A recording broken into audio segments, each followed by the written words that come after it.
Hello students, आज हम 7th class की एनसीईआरटी सोशल साइंस की सिविक्स की बुक का चैप्टर 1 समानता के बारे में डिस्कस करेंगे।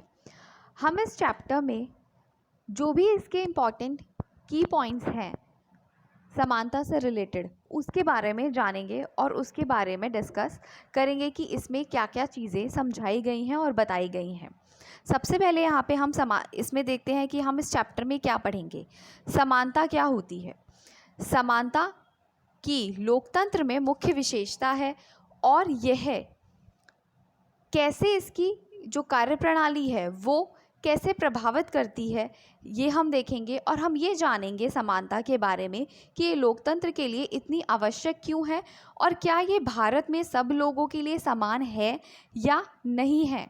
इसमें कुछ कैरेक्टराइजेशन के थ्रू आपको समानता के बारे में बताया गया है। सो स्टार्ट करते हैं। सबसे पहले यहाँ पे ये देखो, ये एक वोट देने की लाइन है, ठीक है। इसमें कांता के बारे में बताया गया है। कांता एक घरेलू महिला है जो काम करती है, बहुत ही गरीब महिला है जो घरेलू काम करती है। सबसे पहले हम यहाँ पे ये देखते हैं कि मताधिकार की समानता से क्या समझते हैं हम। तो कांता से स्टार्ट करते हैं। कांता एक वोट देने की लाइन में लगी होती है जिसमें वो ये देखती है कि वहाँ पे कोई भी छोटा बड़ा किसी भी स्टेटस का आदमी है वहाँ पे लाइन लगा के अपनी बारी का इंतज़ार कर रहा है। जैसे भारत जैसे एक लोकतांत्रिक देश में सभी लोगों को वयस्कों को मत देने का अधिकार है, चाहे उनका कोई भी धर्म हो, कोई भी जाति हो, कोई भी शिक्षा का स्तर हो, चाहे वह अमीर हो या गरीब हो, ठीक है। इसमें क्या है, सार्वभौमिक मताधिकार कहा गया है इसको, ठीक है। यह सभी लोकतंत्रों का आवश्यक पहलू है। इसमें यह जो सार्वभौमिक वयस्क मताधिकार का विचार है यह किससे संबंधित है, किस पर आधारित है? यह समानता के विचार पर आधारित है, क्योंकि यह घोषित करता है, इससे यह परिभाषित किया जाता है कि देश का हर नागरिक, चाहे वह कोई भी वयस्क स्त्री हो पुरुष हो, उसका आर्थिक स्टेटस कैसा है, उसकी पृष्ठभूमि कैसी है, वो किसी भी जाति का हो, किसी भी धर्म का हो, हर किसी को एक वोट का हक है, वह अपने हर एक वोट का हकदार है। तो कांता जो है ये स्टेटस देखकर कि वो बराबर है सभी के, ये चीज़ देख के वो बहुत ही उत्सुक हुई और बहुत ही खुश हुई कि वह सभी के बराबर है, चाहे वो एक छोटी सी घरेलू काम करने वाली महिला ही क्यों नहीं है, उसके पास भी सबकी तरह वोट डालने का अधिकार है। फिर हम आते हैं नेक्स्ट पर। समानताएं तो हैं लेकिन हमारे समाज में कई तरह की असमानताएं भी देखी गई हैं। सबसे पहले हम यहाँ देखते हैं, भारतीय लोकतंत्र में कांता जैसे बहुत सारे लोग रहते हैं जिनको मताधिकार प्राप्त है, लेकिन उनका जो दैनिक जीवन है वो बाकियों की दैनिक जीवन से बहुत ही अलग है, क्योंकि निर्धन होने के अतिरिक्त भारत में अन्य लोगों को भी समानता का कारण असमानता जो है उसको भी फेस करना पड़ता है। जैसे भारत में एक सबसे प्रचलित असमानता है जातिगत व्यवस्था। इसमें हम दलितों को देखते हैं। दलित से क्या मतलब है? दलित एक ऐसा शब्द है जो किसके लिए हम यूज़ करते हैं? निचली जाति के लिए यूज़ करते हैं, ठीक है। दलित का अर्थ होता है कुचला हुआ या टूटा हुआ। इस शब्द का इस्तेमाल करके दलितों को यह संकेत दिया जाता है कि वो पहले से तो उनके साथ भेदभाव हो ही रहा था और आज भी उनके साथ वैसा ही भेदभाव किया जाता है, उनके साथ जातिगत भिन्नता की जाती है, उन्हें सबसे अलग समझा जाता है। जैसे इसमें आता है ओम प्रकाश वाल्मीकि, ये सबसे एक प्रसिद्ध दलित लेखक हैं जिन्होंने अपनी आत्मकथा का वर्णन किसमें? जूठन में किया है, जिसमें उन्होंने अपने पास्ट एक्सपीरियंसेस बताए हैं, बचपन में किए गए उनके साथ दुर्व्यवहार, जो उनके स्कूल में दूसरों से दूर बैठना पड़ता था और ज़मीन पर बैठना पड़ता था, कभी कभी उनको सीट भी प्रोवाइड नहीं होती थी, चटाई से नीचे बैठाया जाता था। उनके प्रिंसिपल ने उनको स्कूल में झाड़ू लगाने के लिए बोल दिया गया था जब वो 4th क्लास में थे। आप खुद सोचो, एक 4th क्लास का बच्चा पूरे स्कूल के प्लेग्राउंड में झाड़ू कैसे लगा सकता है? तो उनके साथ ये सारी चीज़ें जातिगत भिन्नता के आधार पर की गई थी, ये सारा भेदभाव, और इसका उन्होंने विरोध भी नहीं किया था क्योंकि उस समय वो बहुत ही छोटे थे। लेकिन सेम यही चीज़ किसके साथ हुई थी?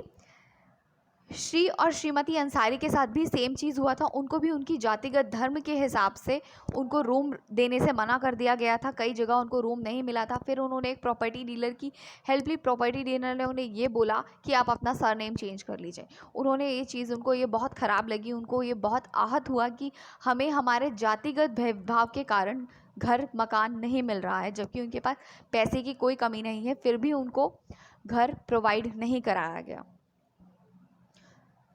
इन सब चीज़ों से, इन सब भेदभावों से उन लोगों के हितों को बहुत ठेस पहुंचती है। कुछ लोगों के साथ असमानता का व्यवहार किस कारण से होता है? क्योंकि उनका जन्म किस जाति में, किस धर्म में हुआ है, वो उच्च वर्ग के नहीं है, वो मध्यम वर्ग के हैं, बहुत ही निम्न वर्ग के हैं। इस कारण भी उनके साथ जातिगत भेदभाव और असमानता का व्यवहार किया जाता है। जैसे ओम प्रकाश वाल्मीकि और अंसारी परिवार के साथ असमानता का व्यवहार किया गया। किन कारणों से? जातिगत कारणों से और धर्म के कारण से किया गया। इन लोगों के साथ असमानता का व्यवहार होता आया है। ओम प्रकाश वाल्मीकि और अंसारी दोनों के साथ ही असमानता का व्यवहार हुआ। ओम प्रकाश वाल्मीकि को उनकी जाति के अनुसार के कारण स्कूल में झाड़ू लगवाकर उनके शिक्षकों और छात्रों ने उनके सम्मान को बुरी तरह से आहत किया और उन्हें ये फील करा दिया गया कि वो विद्यालय के अन्य छात्रों से समान नहीं है, उनसे कम श्रेणी के हैं, इसलिए उनके साथ ये सारा व्यवहार किया जा रहा है। लेकिन जब उनके पिता ने उनको देखा, अपने बेटे को देखा कि वो झाड़ू लगा रहे हैं, तो उन्होंने उनका विरोध किया। उन्होंने शिक्षकों के सामने इस चीज़ का विरोध किया। और सेम सिचुएशन जब अंसारी दंपत्ति के साथ हुआ, जब उनको भी मकान किराए पर नहीं मिला, तो उन्हें भी सेम कंडीशन का फेस किया कि हमें हमारे साथ धर्मगत के आधार पर भेदभाव किया जा रहा है। और प्रॉपर्टी डीलर जब उन्हें अपना सरनेम चेंज करने के लिए बोला जा रहा है, तब इनसे उनके आत्मसम्मान को और ज़्यादा ठेस पहुंची। तो ओम प्रकाश और अंसारी दंपत्ति के साथ ऐसा व्यवहार नहीं होना चाहिए था, क्योंकि भारतीय संविधान में ये चीज़ साफ साफ मेंशन की गई है कि भारत के सभी नागरिक समान हैं, चाहे वो कानून की दृष्टि में हो या किसी भी चीज़ की दृष्टि में हो, सभी समान हैं और सभी को समान अधिकार प्राप्त हैं। भारतीय संविधान सभी व्यक्तियों को समान अधिकार देता है और समान मानता भी है। इसका मतलब यही है कि चाहे वो पुरुष हो, स्त्री हो या किसी भी जाति धर्म का हो, उस कैसा भी हो, पढ़ा लिखा हो या नहीं हो, वो भारतीय है अगर, तो वो भारतीय संविधान की दृष्टि में समान है। लेकिन फिर भी यहाँ पे लोग ऐसा नहीं मानते हैं। वो लोग अभी भी ये सारी चीज़ें भेदभाव करते हैं। समानता को स्थापित करने के लिए संविधान में कुछ प्रावधान उठाए गए हैं। जैसे पहला क्या आता है? कानून की दृष्टि में हर व्यक्ति समान है। इसका मतलब ये होता है कि हर व्यक्ति, देश को राष्ट्रपति से लेकर के कांता जैसी घरेलू महिला जो काम करने वाली एक नौकरानी है, वो तक सभी को कानून का एक जैसा ही पालन करना होता है। दूसरा आता है, किसी भी व्यक्ति को जाति, धर्म और उसके वंश या जन्म स्थान के आधार पर उसके साथ किसी भी तरह का भेदभाव नहीं किया जाएगा। हर व्यक्ति को सार्वजनिक स्थानों पर आने जाने की छूट है। कोई भी व्यक्ति किसी भी सार्वजनिक कुओं, सड़कों, नहाने के घाटों, हर चीज़ का इस्तेमाल कर सकता है। चौथा अंतिम क्या आता है? अस्पृश्यता का उन्मूलन कर दिया गया है। मतलब जाति व्यवस्था, जो छुआछूत है, ऊंच नीच है, उसको एकदम से ख़त्म कर दिया गया है। लेकिन शासन ने संविधान को मान्य करने के लिए दो चीज़ें लागू की गई थी। सबसे पहला आता है कानून के द्वारा, दूसरा आता है सरकार की योजनाओं और कार्यक्रमों के द्वारा, जो सुविधाहीन समाज की मदद कर की जाती है, ताकि वो लोग कितने पिछड़े हुए हैं ये चीज़ें देखी जा सकें और उनमें सुधार किया जा सके, उनको भी समान अवसर दिए जा सकें, ताकि उनका जीवन जो है, जो पहले पिछड़ा हुआ था, उससे उनकी मदद मिल सके। ये योजनाएं ये सुनिश्चित करने के लिए चलाई गई हैं कि जिन लोगों को अतीत में अवसर नहीं मिले हैं, अब उन्हें अधिक से अधिक अवसर मिल सकते हैं अपने आप को बेहतर करने के लिए और सभी को समान लाने के लिए। इस दिशा में सरकार ने जो एक कदम उठाया था वो क्या था? मध्याह्न भोजन की व्यवस्था की गई थी। इसके अंतर्गत क्या था कि सभी सरकारी स्कूलों में दोपहर के भोजन की व्यवस्था की गई थी और ये योजना सर्वप्रथम कहाँ पे? तमिलनाडु में प्रारंभ करवाई गई थी। 2001 में जो उच्चतम न्यायालय था, हाईकोर्ट था, उसने ये सरकार को आदेश दिए थे कि इसको अपने स्कूल के अंदर 6 माह के अंदर जो है ये कार्यक्रम, ये योजना लागू की जाए। और इसके क्या है, काफ़ी पॉजिटिव जो इफ़ेक्ट थे वो देखने को मिले थे, काफ़ी सकारात्मक प्रभाव देखने को मिले थे, क्योंकि जो गरीब बच्चे थे वो ज़्यादा से ज़्यादा इसमें प्रवेश लेंगे और उनको नियमित रूप से उनका स्कूल आना जाना शुरू हो जाएगा, उनको स्वस्थ जो है भोजन भी प्राप्त होगा और अच्छी शिक्षा भी प्राप्त होगी। क्योंकि पहले क्या होता था, बच्चे खाना खाने के लिए घर तो जाते थे लेकिन वापस ही नहीं आते थे, और कुछ जो पेरेंट्स होते थे अपने कामों को छोड़कर बच्चों को भोजन कराने के लिए आते थे। तो अब इन सब सारी चीज़ों से क्या हो गया है, हमें मुक्ति मिल गई है, निजात मिल गई है कि भोजन व्यवस्था स्कूल में ही प्रारंभ होने से एक तो ऊंच नीच की भावना खत्म हो गई है, क्योंकि सारे बच्चे एक साथ ही भोजन करते थे, ठीक है। और इस कार्यक्रम से क्या हो गया था, एक दलित महिलाएं जो होती थी, जो निम्न वर्ग की महिला होती थी, उनको भोजन पकाने के लिए एक काम मिल गया था। मतलब एक बेरोजगारों को रोजगार भी मिल गया था, बच्चों को भोजन भी मिल गया था और एक बेहतरीन शिक्षा भी मिल गई थी। तो ये कुछ प्रयास थे जिससे कि क्या होता था, बच्चे अपना पढ़ाई पे ध्यान भी केंद्रित कर पाते थे। लेकिन अभी भी क्या होता है कि कुछ स्कूल ऐसे भी हैं जो बहुत ही निम्न हैं, जो प्राइवेट स्कूल्स होते हैं उनमें काफ़ी अच्छी एजुकेशन दी जाती है, और गवर्नमेंट सेक्टर्स अभी भी थोड़े से पीछे हैं, जिनमें जो गरीब बच्चे हैं वो प्रवेश नहीं ले सकते। तो धीरे धीरे सरकार जो है सभी को बराबर लाने के लिए कदम उठा रही है। कुछ भेदभाव भी होते हैं, जैसे कि ओम प्रकाश वाल्मीकि के साथ हुआ था और उनके सम्मान की रक्षा नहीं हो पाई थी। ऐसा इसलिए था क्योंकि कानून तो बना हुआ है लेकिन लोग भी क्या है, उनको समझने से इनकार करते हैं। इसका मुख्य कारण क्या माना जाता है, दृष्टिकोण में धीरे धीरे परिवर्तन आता है। लोग ये तो जानते हैं कि हाँ भेदभाव कानून के विरुद्ध है, लेकिन फिर भी वो लोग जातिगत आधार पर, धर्म के आधार पर, आर्थिक स्थिति के आधार पर, महिला के आधार पर भेदभाव करते हैं। इसको हम तभी बदल सकते हैं जब ये विश्वास करने लगे हम लोग कि कोई भी किसी से कम नहीं है, सभी लोग समान हैं।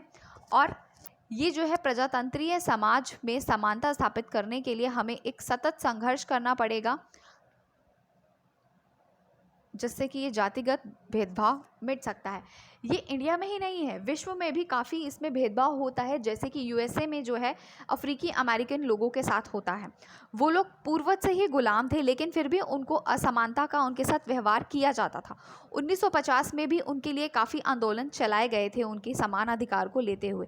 उनके साथ ऐसा व्यवहार होता था कि कई बार उनको बस में यात्रा करते समय अपनी बस की सीट जो है वो गोरे लोगों को प्रोवाइड करानी होती थी और उनको बस में पीछे बैठना होता था। ये आंदोलन कैसे स्टार्ट हुआ, सिविलियन जो राइट मूवमेंट है वो रोज़ा पार्कस ने स्टार्ट किया था। ये एक अफ्रीकी अमेरिकन महिला थी जो 1 दिसंबर 1955 को दिन भर काम से थकी होने के कारण इन्होंने अपनी सीट देने से मना कर दिया एक श्वेत लोग को। इससे क्या है, उनके मना करने से एक क्रांति प्रारंभ हो गई कि अगर ये मना कर सकती हैं या ये ऐसा हो सकता है तो हम भी करा सकते हैं। तो एक जो ये सिविलियन राइट मूवमेंट है वो स्टार्ट हो गया और 1964 में नागरिक अधिकार अधिनियम के द्वारा नस्ल, धर्म और राष्ट्रीय मूल के आधार पर भेदभाव को निषेध कर दिया गया, पूर्णतः समाप्त कर दिया गया। वहाँ पे सभी लोगों को फिर सेम राइट्स मिल गए, लेकिन फिर भी जो कुछ स्कूल थे उसमें अभी भी जो है प्राइवेट सेक्टर्स में जो है श्वेतों के बच्चे जाते थे, इनके लोग अभी भी पिछड़े रह गए थे। तो अभी भी धीरे धीरे ये सारी चीज़ें हो रही हैं, लेकिन हमारे समाज में ये काफ़ी बड़ी चुनौती है कि इतने बड़े देश को हम लोकतांत्रिक पूरी तरह से नहीं कह सकते, क्योंकि हमेशा से ऐसे समुदाय और व्यक्ति होते हैं जिनके लिए लोकतंत्र की परिभाषा अलग अलग होती है। तो ये संघर्ष है सभी के लिए कि सभी व्यक्तियों को समानता और सम्मान दिलाने के पक्ष में है। इस चैप्टर में और इस बुक में हम यही पढ़ेंगे कि जो भारत में लोकतंत्र है वो सभी के लिए समान है और जितने भी ये की फैक्टर्स हैं वो कैसे सभी के दैनिक जीवन को प्रभावित करते हैं, और संविधान में सभी के लिए सेम कानून है और सेम व्यवस्था है, तो उसको कैसे सभी के लिए समान बनाना है ये काफ़ी इम्पॉर्टेंट है। इसको हम और आप जैसे हमारी विचार से ही परिवर्तन लाया जा सकता है। आई होप आपको ये चैप्टर अच्छा लगा होगा, आपको वीडियो पसंद आया होगा। इसमें हमने कुछ इसके जो इम्पॉर्टेंट फैक्टर्स थे, फीचर्स थे, उसके बारे में डिस्कस किया है। आगे भी हम इसके और भी चैप्टर्स के बारे में डिस्कस करेंगे। अगर आपको ये वीडियो अच्छा लगा हो तो प्लीज़ मेरे चैनल को लाइक और सब्सक्राइब ज़रूर करें। Thank you.